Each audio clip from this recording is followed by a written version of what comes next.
8% জমি নিয়ে চাচাতো ভাইয়ের সঙ্গে বিরোধ, এরই জেরে রক্তক্ষয়ী সংঘর্ষে জড়ায় দুই পক্ষ। অঘরে প্রাণ গেল নারীসহ 3 জনের। স্থানীয়রা জানায়, কুড়িগ্রামের নাগেশ্বরী উপজেলার চিলাখানা এলাকার একটি জমি নিয়ে হাইলাটারি এলাকার নূর মোহাম্মদ মানিক উল্লাহর সঙ্গে তার চাচাতো ভাই আলতাফ হোসেনের বিরোধ ছিল। রোববার সকালে ওই জমির ধান কাটা নিয়ে দুপক্ষের মধ্যে কথা কাটাকাটি হয়। এক পর্যায়ে দেশীয় অস্ত্র নিয়ে সংঘর্ষে জড়ায় তারা। এতে ঘটনাস্থলে নূর মোহাম্মদের পক্ষের এরশাদ আলী ও কুলসুম বেগম নামে এক নারী মারা যান। গুরুতর অবস্থায় আলতাফ হোসেনকে উদ্ধার করে উপজেলা স্বাস্থ্য কমপ্লেক্সে নিলে চিকিৎসক মৃত ঘোষণা করেন।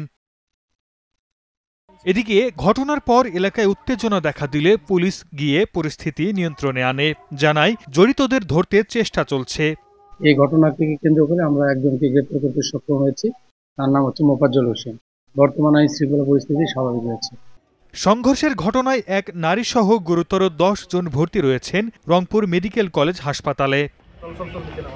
Desk report, star news.